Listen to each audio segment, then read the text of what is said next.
Welcome to Sass and Slapshots, a podcast for women who love hockey by women who love hockey. We're here to give listeners weekly news, game analysis, and cultural hockey conversations from the perspective of two women who found hockey later in life. There's no shame in our game, from veteran fans to rookies just discovering hockey. Everyone is welcome to learn more and encouraged to become obsessed with the best sport on the planet. Let's dive like Ben into today's episode. Hey guys, gals, and non-binary pals, welcome to Sass and Slapshots.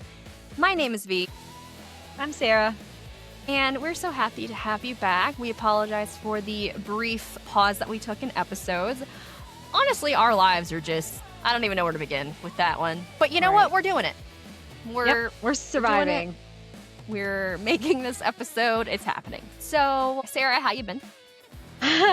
Like you said, life has thrown some curveballs lately. I don't want to go too much into it, but my husband got an opportunity. It's great, but it has changed our daily life quite significantly. So it's been a change, and with change comes some bumps and bruises, and we're making our way past everything and trying to figure out our new schedules and new lives, and that's it's starting to be a little more comfortable now, but there for a little bit, it was a struggle. And then we lost our dog, which I can't talk about, or I will start crying. Yes, we will not. But we lost a family member, and our beautiful Shiva. She is no longer with us, so that was a hard, and it still is hard. Like, daily life is still hard without her, but we are making our way through, and the kids are processing better. My youngest is drawing pictures for her for Over the Rainbow Bridge, and yeah. She took a video with her before my husband took her to the vet, and she watches it. So she's working through it. So life has thrown some curveballs, but I know they've done the same for you. So yeah. My parents, especially my dad, is he's aging and he's declining, and we're navigating that, and it is the shittiest thing to navigate. No one ever prepares you for how this stage of your parents' life actually looks like. And it's a lot. Sorry. Yeah. It's anyway. Yeah. So we're going to talk about hockey now, because that's the only thing that's keeping me together. You're going to make me start crying, and I'm just No, we're not. We're not even going to touch this. That's how our lives are going. So that's why the podcast has been hit or miss lately, because Sarah and I are literally just like crawling to the end of this season. All right, so we're going to talk about the top 5 in the NHL right now, which is so exciting because they have all clinched spots in the playoffs. Yes, they have. So coming in first is our Colorado Avalanche. All hail the Kale.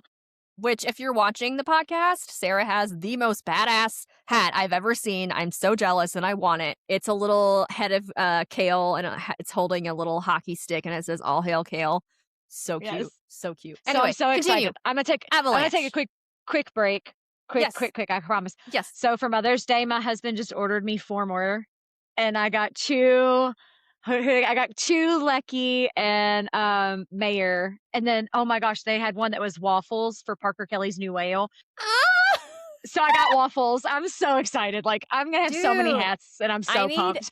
I need Neil to send me links. Right, seriously, right. Because I need some of those hats. Well, he told me, he was like, she's running out, and I was like, no. She gonna run out when I buy them. Right? I'll send you the link. But cool. I just love I love her hats, and they're stitched. It's not like screen printed, like it's stitched on. Quality. So it's good quality. So I was really happy. So anyway, okay. So our Colorado Avalanche have clinched the President's Trophy. They are in number 1. We have playoff home advantage throughout the playoffs. So excited about that. I know there's a curse attached, but we're going to try and believe that we're going to break that curse this year. Mm-hmm. We are. Totally. Coming in second right now, the Carolina Hurricanes. Their percentage chance of winning the Stanley Cup is at 12.2. Colorado Avalanche is at 12.6. Dallas Stars in third with a 6.3% chance to win the Cup. Buffalo Sabres coming in at 4th, which is absolutely astonishing to me, the way they started the season. But all that matters is the end, right? Like, that's it. This is when it matters, and they're playing when it matters. But they have a 0.1% chance to win the Stanley Cup, which is higher than the Dallas Stars and Tampa Bay, which Tampa Bay coming in 5th with a 6.4% chance of winning the Stanley Cup. So yeah, that's your top 5. Never thought I'd see the Sabres in that top 5. Well, I think we talked about the Sabres, like, one Mhm. of our very first episodes this season was, oh my gosh, what's going on and all of that. Now they're 4th and have a higher percent chance of winning the Stanley Cup than the Dallas Stars and Tampa Bay Lightning. So I mean, crazy, I love it. I crazy. love to see it. I Yeah. love to see the Stars underneath anybody, so, you know, Right. I did watch that game the other day while the so I was Wild. at yeah, the Wild Dallas game. I was at Ball Arena and DU was playing, Dallas was playing, and I was Mhm. at the Avs game and I had DU and Dallas on my phone. My And god. then I was watching the game and people behind me were like leaning over and like checking my phone scores. I was like, "Yeah, I'll show everybody we're good." Yeah, that's when you know you're in the thick of it, man, in the thick of hockey season when you have 3 screens and you're at a game, like, Yep, it's legit. It's the best. This is one of the best times of the year, like, it oh really my god, is. and It really playoff is. hockey, guys, if you've never ever experienced playoff hockey before, it is like they call it the second season for a reason because it's not like the regular season of the NHL. It is like hockey on steroids, and I Yeah, it's like at this point in my with a life being the way it is right now, I am so excited to just throw myself into playoff it's a hockey playoff and be hockey. absolutely crazy. People think I'm crazy now. They have no idea. Wait. Yeah. I'm Yeah, like, it's have you seen the game? Oh yeah, there's 5 games on. Oh my god, how the Colorado Avalanche? Like what's every thought.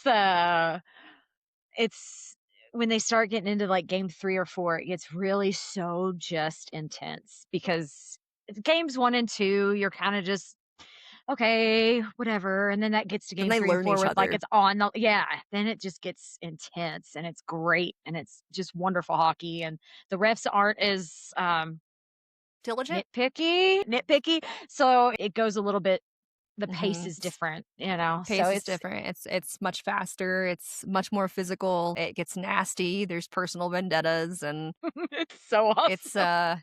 I'm so I'm so excited that ready. we're not I'm so ready. playing. I am too. I'm just happy we're not playing Dallas in the first round because mentally, I don't I think could do it anybody. again. No, I couldn't do it again. So I'm happy that they're. Last year was Yeah, last year was awful. I'm still concerned. I'm still worried, but it's not going to be Dallas first game, so I'm Right. okay with that. Right. Right. Yeah. All Got it. right. I'll go over the injury reports. Again, we try to keep it to 10. We rarely do that. We try to go fast. All right. Okay, but the number one injury. Come on, V. The number one Okay, injury. number 1 injury is Jared Bednar, the coach of the Colorado Avalanche, got hit in the face with a puck during the last game against I can't even remember who the hell was it? We were playing Knights. The Knights, Vegas. Vegas Gold Yeah, Knights. and we were in our Nordique sweaters, which for anybody listening who doesn't know, they are cursed because our record is absolutely abysmal when we wear them. And this time, Carter Hart was in net, so I just wanted them to pummel him because he's a fucking asshole. But instead, what happened was VJK won in overtime. Manson got benched or went back to the locker room with a UBI, upper body injury, and then they hit our coach in the face with a puck. And he's out for a roadie. Like, he's gone for 2 games. He's not traveling. The assistant coaches are stepping up. So, Coach Bednar, I hope you get well soon. And he Yeah. has facial fractures. He was awake and aware right after the puck hit him in the face. He went to get a CT scan at the hospital, but he definitely is out. So, Did you see the bench? Did you see the bench view? yeah, it was rough. Yeah. Oof. I texted Ryan Anyway. and I was like, man, I know he stopped playing hockey and like didn't expect to get hit by a puck like that. Like, Right? poor guy. He thought that time was over. That time of his life where he was getting hit by pucks was Yeah, over. like you get your Nope. teeth fixed and everything. Poor guy. No. Yep. Yep. So Coach Bednar is out for the Colorado Avalanche. Well wishes. We hope you feel better soon. Please come back because Hackstall is now head coach and I can't. Ducks. On the Ducks. Gudis is out. Gauthier. Gaither. I think Gaither? it's Gaither, isn't it? Anyway, Ducks. Gudis is out. That's the most important one. Hurricanes. Kochitov. Maybe you should do this. Stankoven. Okay. Hurricanes. Coach. and stank over for the Hurricanes. And again, a lot of these are maybe it's some, I'm not going to say all of them, but some of them are, oh, it's sore, but we are in the playoffs, so we're going to sit out. Some of these are serious injuries. I don't want to take that away from, but some of them, we're at that part of the season where it's like, is he really injured or are they sitting Right. for playoffs? So, Colorado, we obviously have Makar, Manson, and Kadri. Again, I think Kadri was his finger, and I think they're just trying to make sure Hmm. he's ready for playoffs. Still have not heard anything on Manson. But Makar was skating non-contact, so I think he's close to, you know, being ready, being back on the ice. Yeah, Bednar said he was gonna come back for, like, the last or couple of The games or Kraken maybe game, yeah. because we only have the 2 roadie games and then the Kraken game, and we're done for regular season. So we only have 1 home game left. Yeah. Yeah, maybe Kraken. So we'll see if he comes, and I can see him playing that because I can't see them being like, "Hey, we're gonna injure people for the Yeah. playoffs." Maybe we'll see Makar play before the playoffs, but if not, I'd rather have him for playoffs. Anyway, moving on, Blue Jackets, Olivier, Stars, Bastian, Fasca, Haskinen, Hintz, and Steele. Again, I think 1 or 2 of those are probably rest, but we'll see. Wheelers, Draisaitl, and Hyman are out. Panthers, literally everyone. Dude, There are 14 players on their team listed on the injury report. so they 14. played the Maple Leafs yesterday and they won. And Joe was like, "Oh wait, no." So the AHL team of the Panthers won that game because literally everybody on the Panthers is out. 14. That's crazy. 14 on the injury list. It was crazy. Wild, Bogosian, Erickson, Eck, and Zuccarello were listed as rest. So theirs is just day-to-day for rest. Jeez, the Pens. Pens have 10 players out with injuries. And I think I double checked that none of them said rest on that. But again, you just never know how severe at this time of the year. Is Mhm. it severe? Or is it just precautionary? Kraken, both goalies are out with LBIs. Damn. So Decord and Grubauer are both out with lower body injuries. So that's kind of the update on injuries for right now. Yeah, it's this time of year is really weird because they're It really is. like secretive about the injuries right now. So we'll see how many of those are just like precautionary rest, and how many are actually serious. Because once the playoffs hit, they're gonna play everybody Be fine. that can Yeah. play. Right. So the top three in the PWHL right now: the Montreal Victoire, Boston Fleet, Minnesota Frost, and I'm not 100% sure if the Charge have made the fourth playoff spot yet, but those are the top three. I know that it is extremely close, and those games are starting to really heat up with the physicality. It's a lot of fun to watch. They have not secured because when Okay, I just checked it, cool. and the only ones that have secured is the top 3 at the moment. Okay, So yeah. So now we are all eyes on the Scepters and the Charge. Basically, they're gonna duke it out for the fourth playoff spot.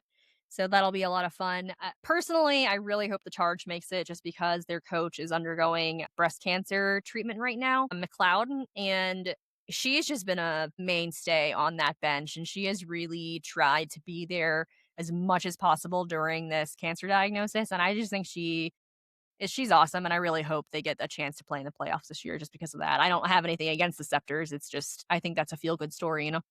The injury report: Montreal, Poulin, Murphy, Ambrose, which makes me sad because those three are very important to them. Fleet, Boyd, Mobley, Saulnier, and Monroe. Sirens, Gerard, Frost, Schofield, and Petrie. Torrent, Knight, Menti, I think? Mentis? No, I'm pretty sure it's Menti. And Charge, Hobson. Definitely Montreal's injuries or something to kind of take a look at, because that's a lot of their D and their physicality right there. Gerard, Sarah and I watched that happen. That was awful. Hillary Knight, I really hope she's available for the playoffs. That's gonna yeah, be really yeah. shitty if she doesn't come back for that. And Sarah, would you go ahead with the Hockey 101? And then we're going to announce our special guest. Yeah, so Hockey 101 today. This is called the butt end penalty. So this penalty occurs when a player jabs or attempts to jab an opponent with the top shaft or the butt end of their stick. There are So so there you many go. things I want to say right now. Woo! Woo! I had to do a fun one. Like we're in this, Yeah. such a space right now where we're both Yeah. just like, oh my gosh. So I was like, I have to do a fun one. That's a good But one. the butt end penalty is a thing, and it's a fun one because there's, taking that butt end Yeah. of their stick and just jabbing people with it. That's a penalty. You can't do You that. mean what Vegas did like the entire fucking Oh game my last night? gosh. I'm telling you, V, that was the most annoying. And again, did I think it was something that was like change like the shift of the game or change the outcome? No. But they were holding sticks everywhere and nothing was called. Like not even once. Like, Yeah. And then give me Burns did one. like Like a I don't need tap. all of them. Give me one. Right. But like Burnsy did like a tap on one guy and they were like, that's sticking or that's tripping. And I was Gosh, it like, was awful. Yeah. no, that Yeah. was literally a pat. Anyway. Yeah. Yeah. All right. So, guys, gals, non binary pals, many of you, if you're an Avalanche fan, you know him as the voice of Ballerina, essentially. He also has done MCing for the Olympics, he does the Super Bowl. He's basically a legend in the sports world. And without him, I just don't know if the Colorado Avalanche home games would have the same zhuzh as they do, Like he really just adds a Energy. Yeah. flair. Alan Roach, we are so happy to have you on the podcast and we can't wait for you to hear this episode.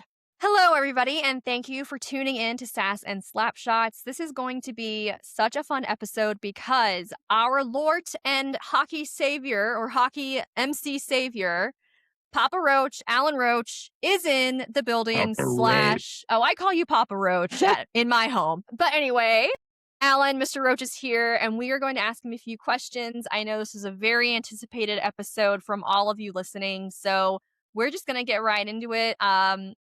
Alan, thank you so much for joining us. Sarah and I were talking to you before we hit record saying, would it be Avalanche hockey without Roach? And Sarah and I are like, no, absolutely not. It wouldn't be. Well, that's very nice, both of you. Thank you for having me on. I'm excited to connect with, don't call it Avalanche Nation. It's called Avs Faithful. As Abs faithful. faithful. Yes. Absolutely. Yes. So I think the number one question I really have is how the hell did you get into this? Like you are at Ballerina, you are at the Milan hockey stadium, you are at the freaking Super Bowl. Like how did you become Roach? Like did you Ugh. just have the voice and someone was like, you should do this and you did it?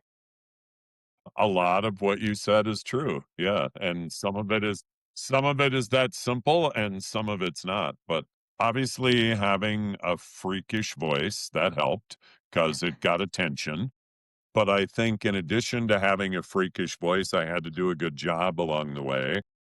So that when I did one job, somebody hired me for another job, and somebody at one of those jobs heard me, and then they hired me for a job, and then somebody who was at that hired me for a job. So that's a lot of that. And also a lot of it is somehow carving out the ability to do that while working full time, because PA announcers, even now, but especially 10 years ago or when I was going through all of that stuff to take all these jobs, I was getting paid nothing. So I would have to take vacation from my full-time radio job in order to work NFL jobs. So I never had vacation to go anywhere and do anything because all my vacation was used up working. And I would go there and work. And yeah, it was nice and it was cool to go to a Super Bowl and get paid, but it was not a money maker. It was a money coster. And I did that for 25 years. When did you turn into a part-time PA MC to full-time? I don't know the distinction between the two. If you're talking about the Avalanche and being only there some of the time, that's only a result of business Mhm. and opportunities that have come my way, especially in the last 6 to 8 years that didn't come my way prior to that. And how hard was it when you were in Milan not to add the flair that you normally have at Ballerina, at the Super Bowl? Like how is that different from your normal? It was different. It was super easy. And it was really fun. I Yeah. mean, I wouldn't wanna do that all the time, but for me who does well, 41, give or take, Avalanche games in a season and have for 26 seasons, I pretty much try to stay the same at every Avalanche game. Obviously, I've evolved over 26 years, but there's not that much different from the first game that I did to the game I did 2 days ago. Right. So to be challenged with doing something different, that's fun too. Right. So, but I get a lot of that with I'll announce a hockey game on one night and I'll announce a football game the next night and I'll announce a soccer game 2 days later. And so I get some of that variety, so that's really nice. Yeah, so it's consistent in one way and kind of, like you said, a variety in another way. It's something that kind of evolves and changes with the whatever you're announcing. The coolest part for me at the Olympics was being able to announce the European players the way they announce their name in their home countries. And that was so cool. And I've done that other Olympics before. This year, because of social media, it got made more of a big deal of, but I've always enjoyed that part. Now, how did you prepare for that?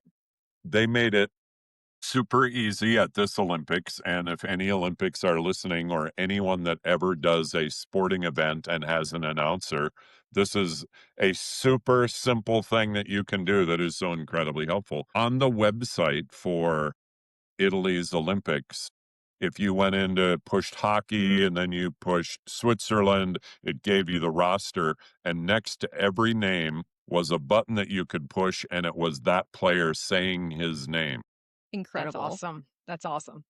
I actually really enjoyed the video that I heard Rantanen was on it, Landeskog was on it, and yeah, I thought that was like such a cool thing because I'd never even considered the way that they pronounce their name in their countries. I don't know the video that you're talking of, but I know that every player on every hockey team at the Olympics, I sat down at different times, thankfully, or it would have taken too long.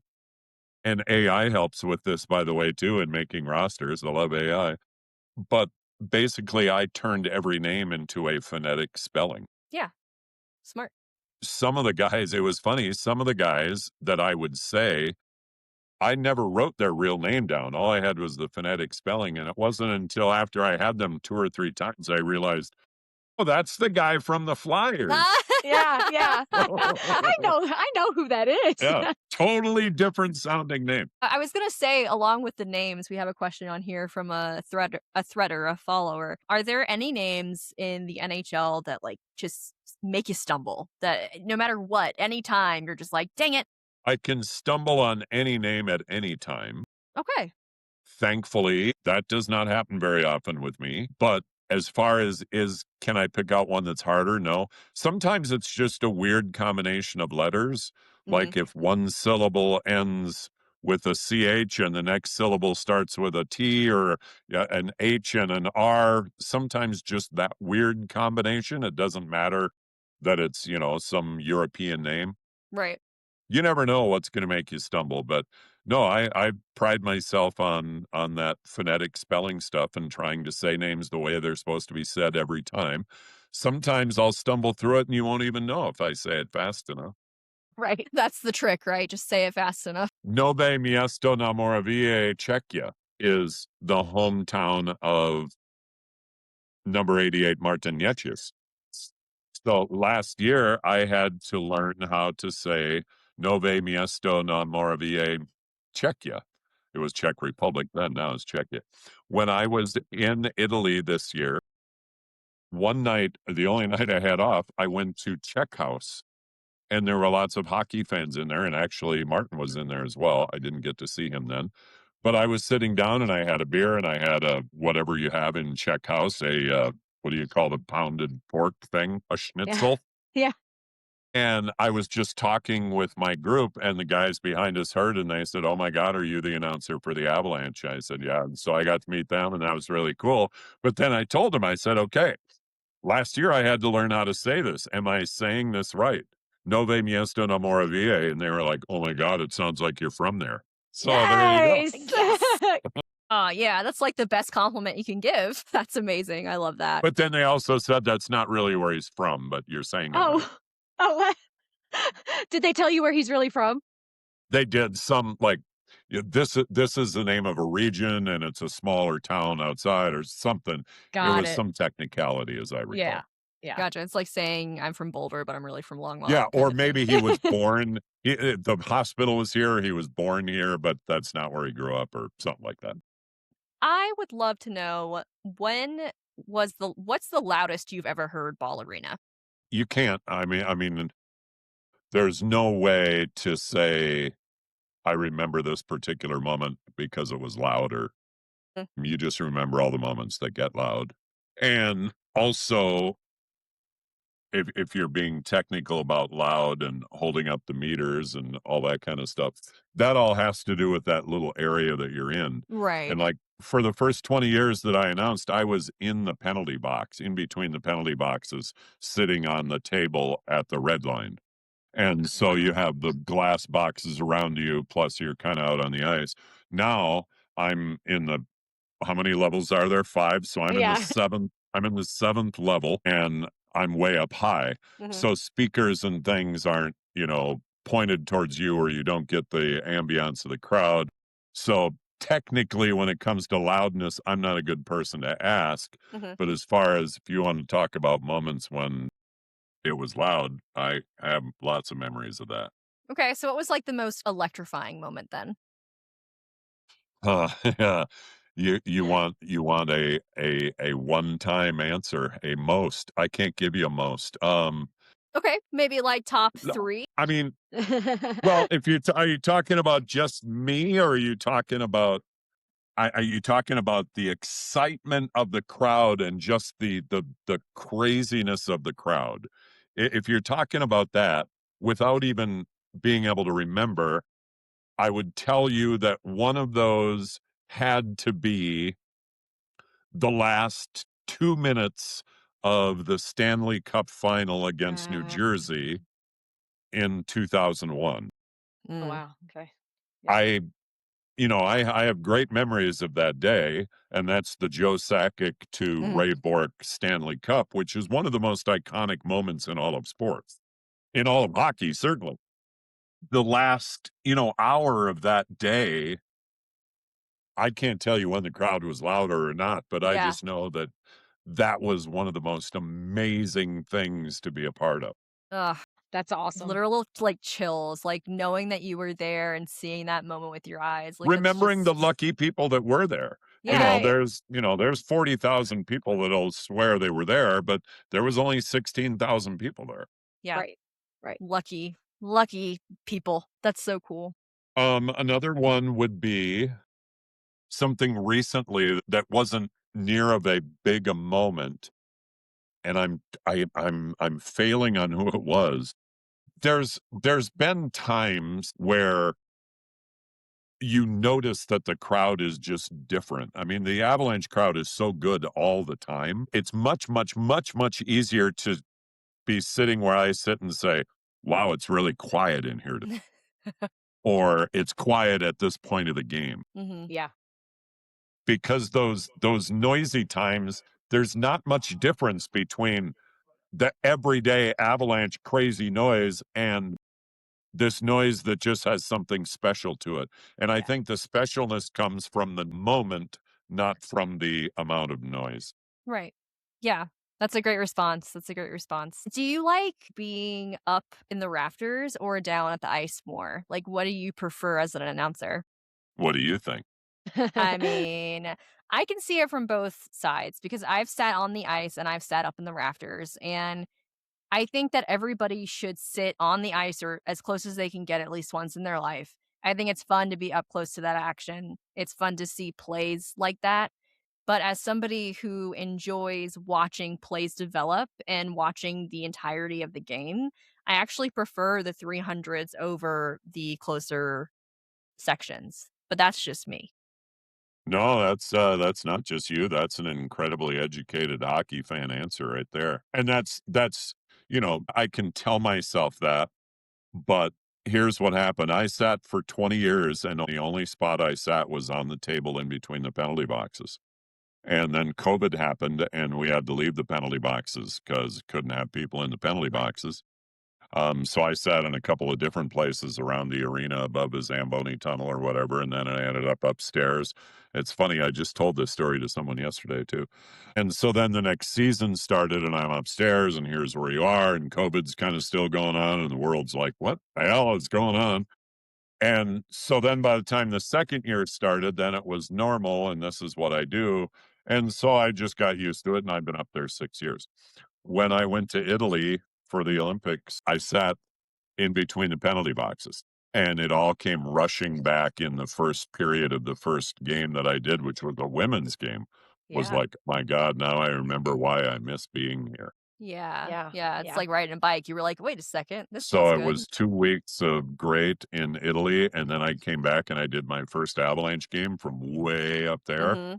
and I sat there and I thought, "They're so slow and they're so small."